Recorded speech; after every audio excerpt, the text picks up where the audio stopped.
If you're joining us right now, I'm going to guess you're feeling one of two things, and they're both. Well, they're both incredibly heavy emotions. You're either feeling stressed or you're just feeling tired. Stressed because, the numbers in your life, they just seem to be growing faster than you can manage them. And tired, just so tired of making payments that they don't even seem to shrink what you actually owe. Right. You feel like you're running in place. Exactly. Running in place.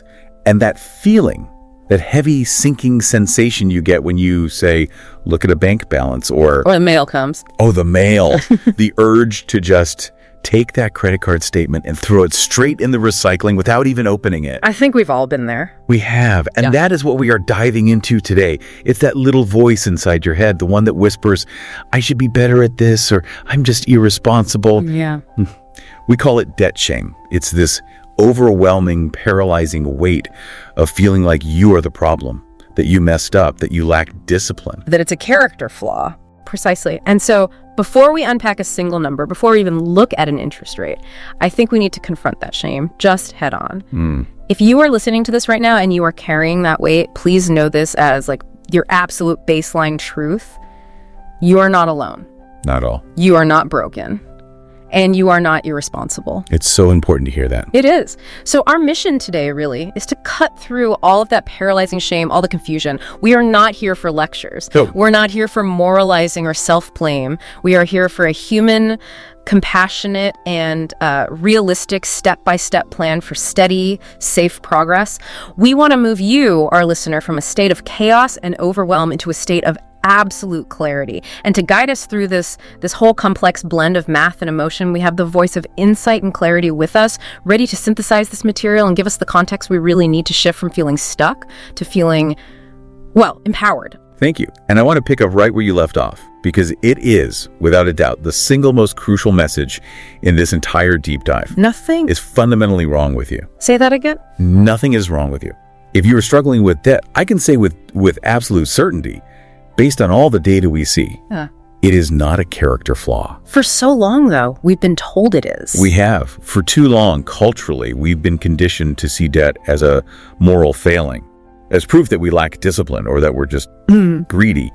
But when you actually analyze the origins of debt, why people hold the balances they do, that whole lazy narrative it collapses. So it's not a personality trait. It's not a personality trait. Debt is math, that's true. But it's math that is wrapped entirely in emotion. Right. We're talking about stress, fear, shame, survival instincts.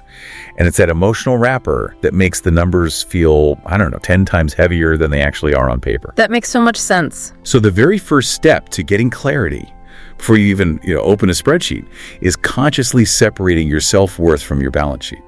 That separation is so critical. Let's unpack the origins then, because the advice we always hear is just, it's so infuriatingly simplistic. Oh, I know the one you mean. Just don't spend what you don't have. Right. As if it's that easy. But that advice just completely ignores the reality of, living in a high-cost, high-crisis modern economy. So what are the common, the non-irresponsible origins of debt that you see over and over in the source material? Well, the real origins are almost entirely defensive. And that is a key distinction. Defensive. What do you mean by that? They're not luxury purchases. They're not driven by, impulsive wants. They're survival measures. They're taken in the complete absence of an adequate safety net. We often call this bridging, using credit to bridge the gap between a necessary expense and the income you have on hand, or rather the income you don't have. You're bridging a gap. Exactly. We see overwhelming evidence that debt comes from moments of crisis or, increasingly from just moments of structural financial pressure. Pressures the individual has no control over. Okay, let's detail that list. What's the biggest one? The biggest driver in many, many places is unexpected and often unbelievably high medical bills. A classic. It's a classic unavoidable crisis point.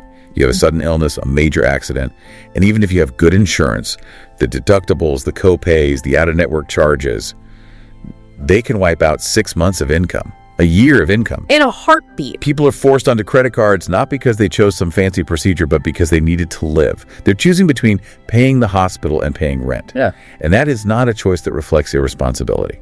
No, and that's a non-negotiable expense, right? You can't budget for a major health crisis, and you certainly can't, just postpone treatment. You can't. Exactly. Then, of course, you have job loss or even just a significant income drop. That can happen to anyone, no matter how stable their career seemed. For sure. Your income stops, but your rent, your car payment, your utilities, your grocery cost, they all continue. Yeah. So you're forced to bridge that gap with credit just to keep the lights on and, feed your family. And that period might only last 3 months until you find a new job. But the debt you rack up in that window at 28% interest can take years to escape. And what about the slower burn issues, not just the big crises? Right. We also see the slow, steady bleed from rising costs, specifically inflation combined with wages that just haven't kept up. High rent, rising grocery prices, gas, energy. If your income hasn't significantly increased in the last 3 to 5 years, you are essentially losing purchasing power every single month. Your budget might have balanced perfectly 3 years ago, but now that same basket of necessities, it requires you to dip into credit just to make it to the next paycheck. And this is where that phrase you mentioned, survival spending, really comes into play. It's not about buying things you don't need. It's about subsidizing the absolute basics of life. Precisely. Yeah. People often picture a credit card bill as, a pile of shoes or some high-tech gadgets, when the reality, based on itemized statements that we've seen in the research, is that it funded baby formula. Wow. It funded 2 months of groceries after a layoff, or necessary school supplies for the kids. Things you just can't say no to. You can't. And let's not overlook the immense financial pressure of just caring for others. This could be helping family members, covering expenses for aging parents, or managing a major life event like a divorce. Oh, divorce is a huge one. It's a financial earthquake. It separates two people who are relying on a combined income and instantly introduces new high costs. Legal fees, finding a new place to live, duplicating all your utility costs, all while the old debt might still be attached to both people. Right. Or just necessary, unavoidable maintenance. Your car breaks down. Yep. If you can't get to work, you can't earn money. So that $1,500 repair bill has to go on the card even if you can't afford it, because the alternative is losing your job. And critically, one that so many people face: childcare expenses. A huge one. For many families, especially with multiple young kids, that expense alone is like a second mortgage. If one parent can't work because the cost of childcare is more than they'd earn, the family is now on a single income, which just stresses the budget even more and pushes them toward credit when any emergency comes up. So the core message here, if we boil it all down, is that a significant majority of people in high interest debt are there because they just don't have a savings buffer. That's it. They're using a credit card as this impromptu, desperately needed, but unfortunately very high interest emergency fund, because they're faced with a necessary expense they just can't afford otherwise. That is the perfect summary. And that is why we strongly, strongly recommend that if you're listening, you stop feeling guilty. Stop feeling guilty for doing the best you could in a tough, high-pressure moment. The guilt is misplaced. The focus has to shift entirely to objective strategy. Okay, and this is where it gets really interesting, because that shame, that misplaced guilt you mentioned, it leads us directly into what you call the avoidance loop. Yes. You defined debt earlier as math wrapped in emotion. And it's the emotion, specifically fear, that drives the worst behaviors, mathematically speaking. That's exactly right. Once the fear sets in, the brain takes over. And it's a very primal response. When someone is scared to look at their total debt number, scared to check their statements, scared to open the mail with the lender's logo on it, they're fully in the avoidance loop. What's happening in the brain at that moment? Well, physiologically, the brain registers that total debt load, this massive intangible figure, as a major, potentially destabilizing threat to your survival. It's like seeing a predator. It's very similar. Yeah. It triggers the classic fight or flight response. And since you can't physically fight your bills or, run away from the bank, Right. the brain chooses flight. And flight in this case is avoidance. It essentially tells your decision-making center, this is too painful, it's too threatening, look away, deal with it later. And that look away isn't just for a day or two. For some people, it can become this really entrenched pattern that lasts for months or even years, where statements just pile up unopened on the kitchen counter, or the total balance is just a number you don't allow yourself to calculate. Exactly. And the tragic irony here, the self-sabotaging element, is that this avoidance is precisely what allows the debt to grow faster. Because missed payments or just ignoring escalating interest rates, it accelerates the problem. Which then makes you even more scared to look. And that increases the fear when the balance is finally glimpsed. And that increased fear then just solidifies the avoidance. It becomes this vicious, self-perpetuating cycle that is nearly impossible to break without an intentional, objective intervention. Can you just walk us through that loop one more time? Sure. Fear leads to avoidance. Avoidance lets the debt grow undetected. The growing debt leads to more intense fear when you finally do check that larger balance, and that increased fear drives even more avoidance. And the only way out? The only exit strategy, the only way to break that loop, is the moment someone commits to clarity, which means confronting that fear head-on with a real plan. So, avoidance is a defense mechanism. It's not a sign of moral failure. But that defense mechanism costs real money. A lot of real money. And this is where we have to talk about the hidden traps, the mathematical traps that people don't realize they've fallen into until they feel completely hopeless. Let's start with high interest rates. The insidious power of compounding. The real cost of debt is almost entirely obscured by interest. This is the mechanism that keeps you stuck. Right now, credit card annual percentage rates, the APRs, are often floating between, say, 20 and 30%. Which is just a number that people hear, but what does that actually mean? In practical terms, it means for every $100 you owe, you could be paying up to $30 per year just for the privilege of borrowing that money. And that interest, it compounds monthly or sometimes even daily, depending on the terms. I think when people hear 25% APR, their brain just kind of turns off.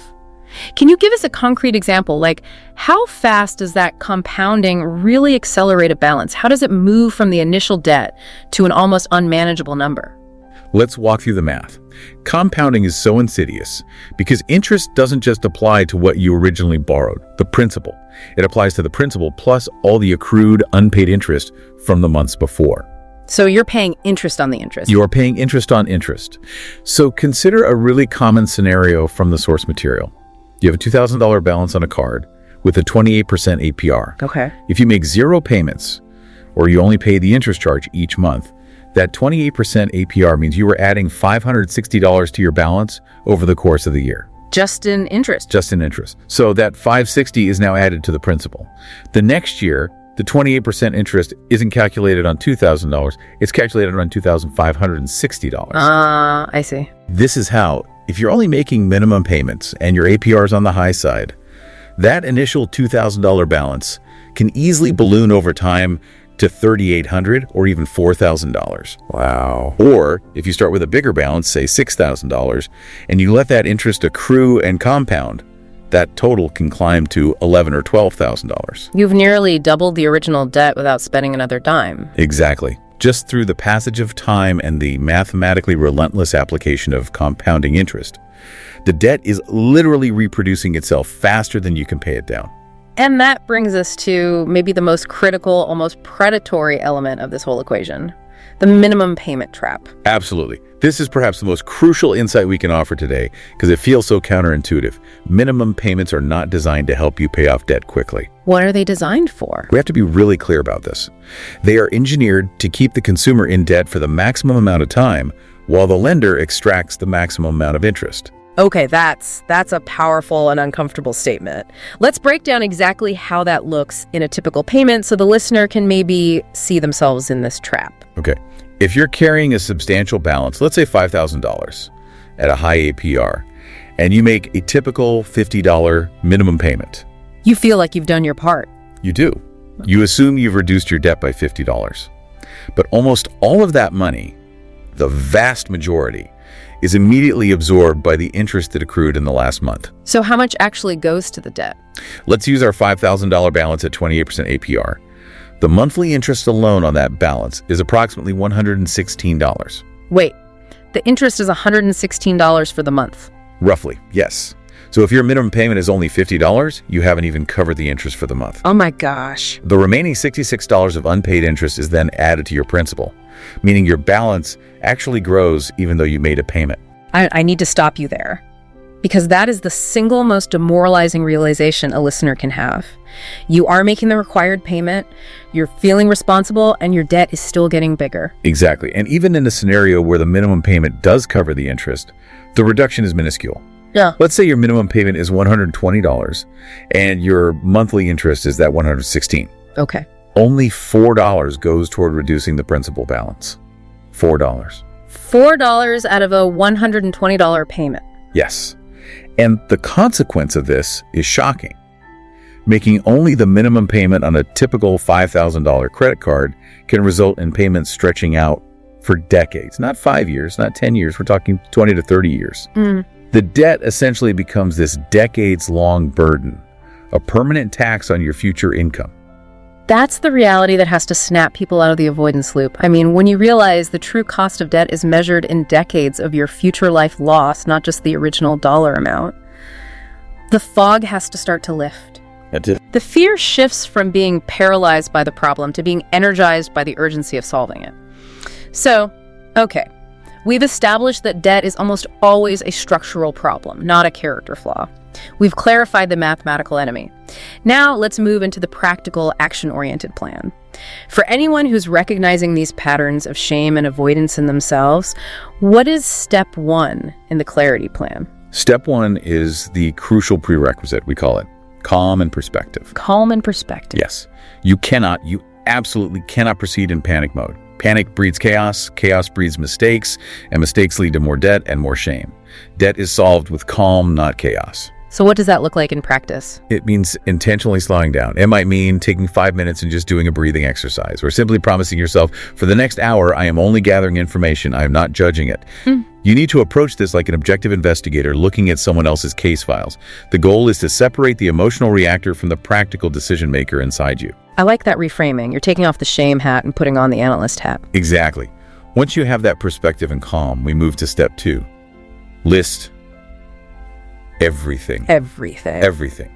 The greatest monster is always the one that lives only in the shadows. The total debt that exists only as this anxiety-inducing concept in your head. The big scary number you've never actually calculated. That's the one. The necessity of this step is simple. Put everything on paper or in a simple spreadsheet. People are often terrified that the number will be much, much higher than they imagine. But almost invariably, when the debt monster is shrunk down to discrete lines on a page, quantified and organized, people say, oh, that's it. That's what I was so scared of. Because the unknown is always scarier than the truth. The act of quantifying is the act of shrinking the fear. So for the listener who is maybe looking at that stack of unopened mail on their counter right now, what specific data points are absolutely essential for this list? We need to be really granular here. Okay. You need 5 essential, non-negotiable data points for every single debt obligation you have. You have to chase this information down. Number 1, the official name of the debt. Card A, loan B, hospital bill, whatever it is. 2, the current balance owed, the precise dollar amount as of today. 3, the interest rate, the APR. This is critical. If it's variable, just list the current rate. 4, the minimum payment amount. This sets your baseline monthly obligation. And 5, the due date. Also crucial for automation and planning later on. Okay, so name, balance, APR, minimum payment, due date. That's it. Once that comprehensive list is built and you can see the total debt, the total interest cost, the total minimum monthly payments, you've achieved clarity. That emotional weight just drops dramatically because you've captured and quantified the problem. Perfect. Once a list is made, we move into organization and strategy. Step 3 is sorting and choosing a payoff method. Before we choose an attack plan, how should listeners sort this new, maybe massive list of debt to make strategic sense of it all? Sorting helps us prioritize the attack based on severity and the nature of the debt. We want to sort them into a few clear categories. Okay. First is high-interest debt. This is typically your credit cards, store cards, high-interest personal loans. These are the mathematical priorities because they cost you the most over time. That makes sense. Second, essential debt.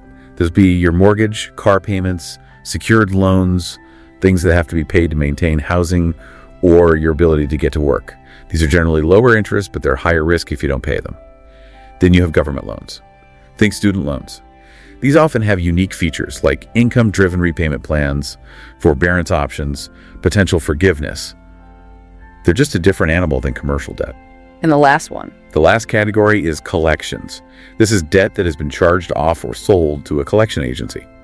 This one usually requires a highly specialized negotiation strategy, and you're often aiming to settle it for a percentage of the balance, not the full amount. Okay, so once everything is sorted into those buckets, then we can choose the approach. Most financial strategies present what 3 classic models? Yes, and they each serve a really different psychological function. Let's review those 3 classics: snowball, avalanche, and hybrid. And then I want to move to the one you really advocate for our audience today, the stability method. Sounds good.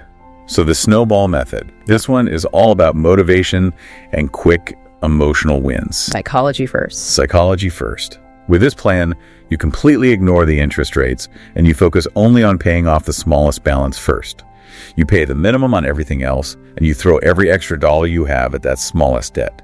Once that debt is gone, you take the money you are paying on it and you snowball it into the payment for the next smallest debt. And the benefit of that is? The immense benefit is that emotional hit. Getting rid of an entire debt obligation, even a small one, gives you immediate, tangible momentum. For someone who's been struggling with shame and feeling paralyzed, that psychological reward is priceless. It's what keeps you going. Okay. The second one is the avalanche method. This is the one all the math people love. Correct. This is the mathematically optimal choice.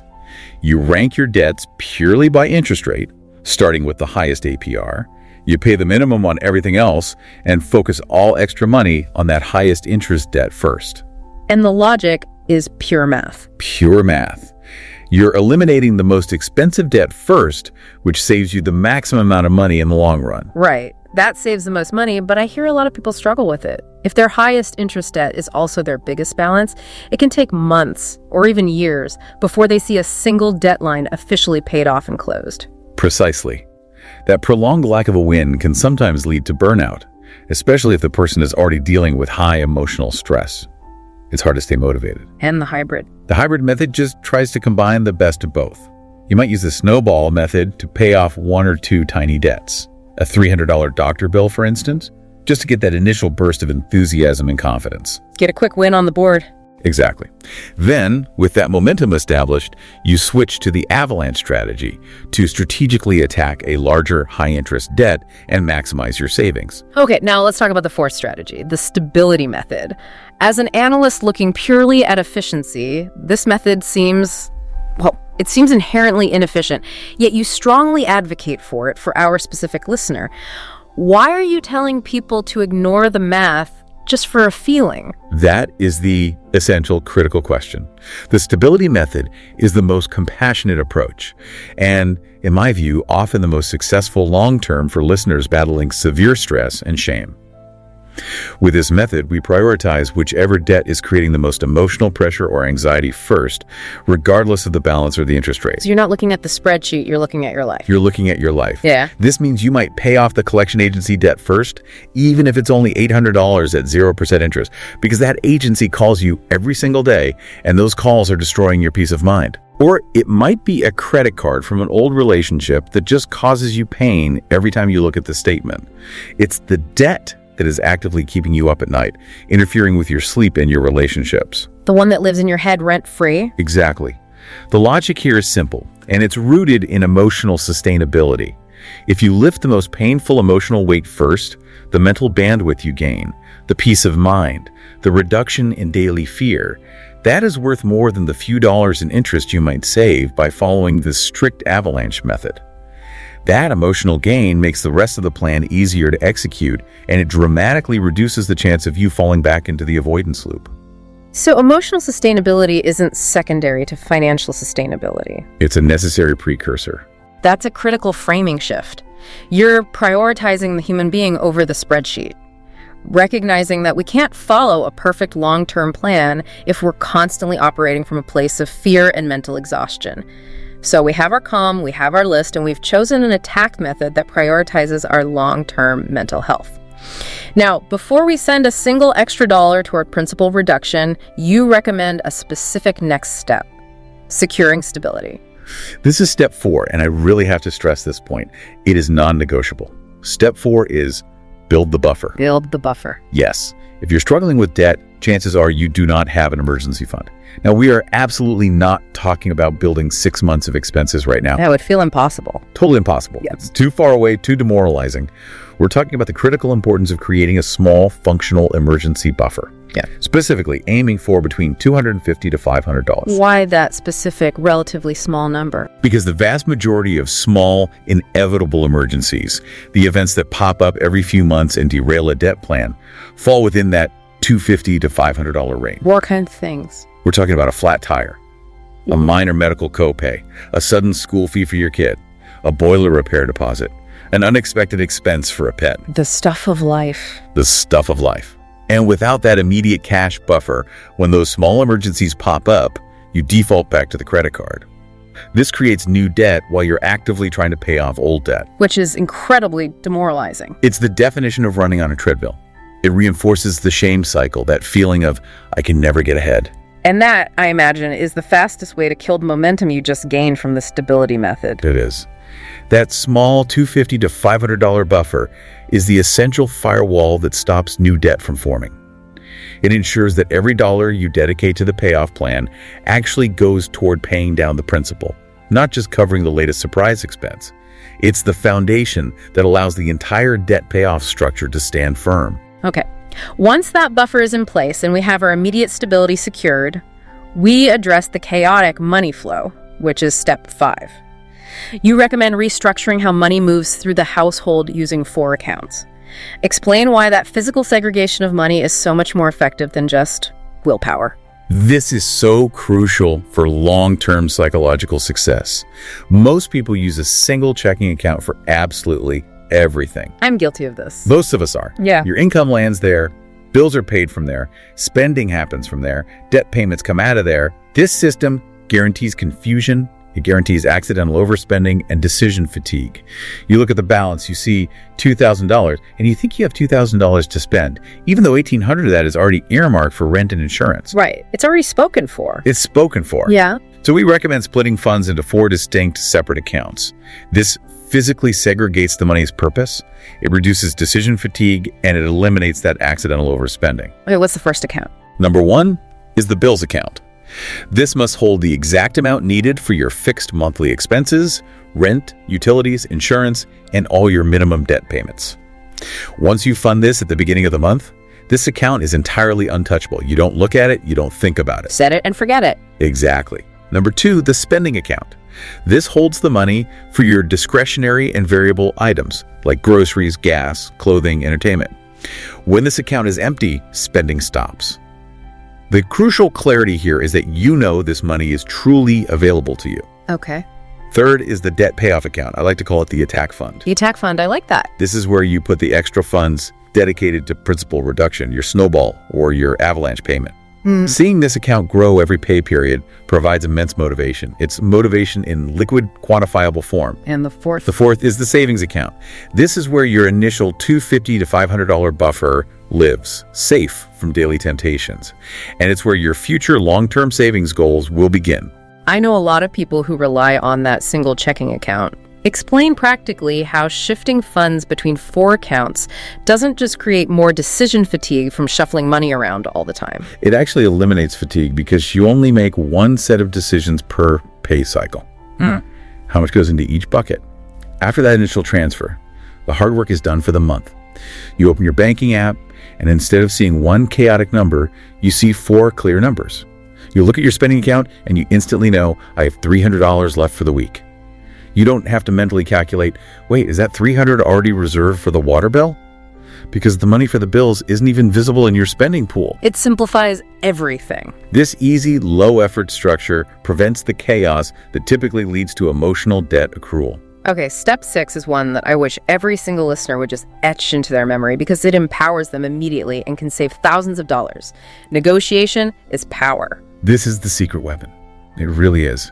Far too few people use it because they assume the terms they signed up for are set in stone. And they're not. They are almost never true. Almost everything related to debt is negotiable, provided you're willing to make the call. So what are we talking about negotiating? We're talking about 4 specific areas. Lowering interest rates on credit cards, negotiating customized payment plans if you're facing hardship, utilizing actual hardship or deferment programs that lenders offer, and negotiating medical bills, which are notoriously flexible. Let's focus on the credit card rate negotiation first, because that can have the most instant, high-impact effect on that mathematical trap we talked about. What's the practical script someone needs? The practical action step is simple. You call your credit card company. And you're not asking for a favor. You're stating a business reality. The key phrase to use is something like, I'm struggling with my payments right now, and I'm actively researching consolidating or transferring this balance to a different card to lower the interest. What can we do together to help me keep this account open and in good standing with you? So you're signaling that you're a serious customer, you're exploring alternatives, but you're giving them the first chance to keep your business. What's the psychological reason they often comply? It's all about risk mitigation and customer retention. Lenders would much rather earn, say, 15% interest from a customer who's consistently paying than risk earning 0% when that customer defaults entirely. Or transfers the balance. Or losing the balance when the customer successfully transfers the debt somewhere else for a 0% introductory offer. This is a 5-minute phone call that can save you thousands over the life of the debt. And many sources confirm that APRs are often lowered immediately on that same call when this conversation is initiated. That is phenomenal. Now, what about medical debt negotiation? That's a huge driver of debt for our listeners. Hospitals, health systems, they're so complex. Medical debt is handled differently because often the sticker price is just. It's inflated beyond recognition. If you get a large, unexpected bill, the first step is to call the billing department and ask for an itemized bill. Look for errors. Step 2 is to ask if they have an uninsured rate or a financial hardship rate. Hospitals are legally required in some regions, and ethically in many others, to offer discounted rates for low-income patients. And even if you don't qualify for the maximum discount, simply calling and stating, "I cannot afford this bill, what is your cash discount price if I pay today?" often results in a 20 to 40% reduction instantly. Wow. Why is that?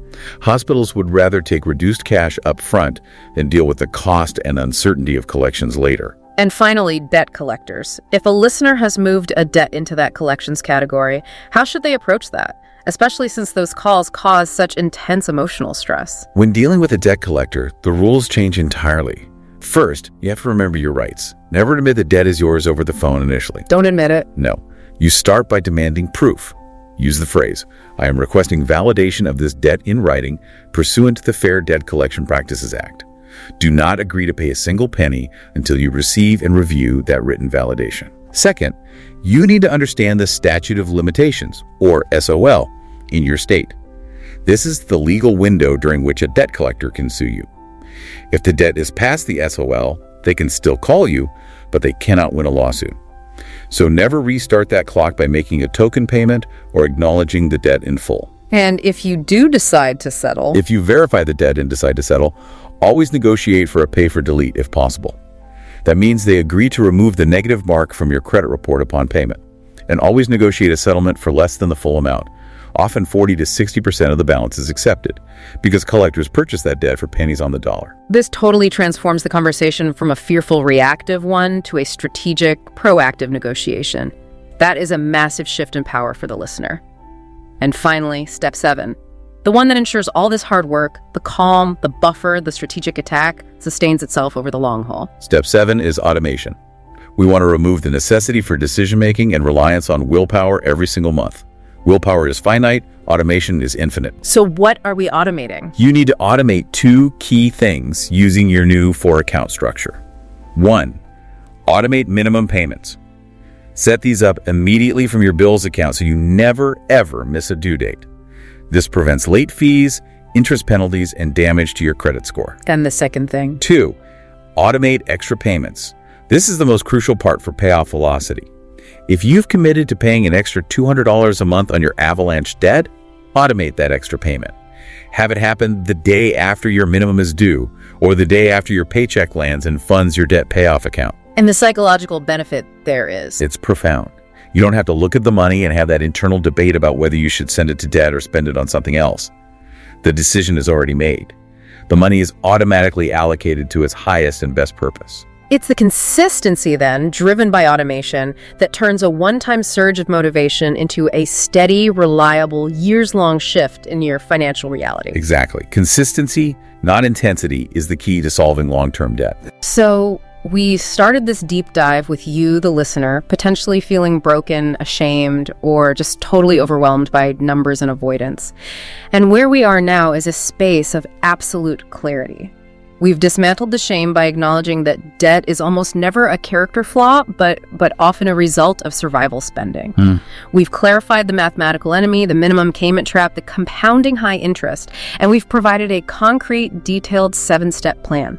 Achieving calm, listing everything, securing stability with a buffer, choosing the most emotionally sustainable attack method, restructuring your accounts for clarity, negotiating better terms, and finally, automating your success. We've fundamentally moved the conversation from avoidance to action.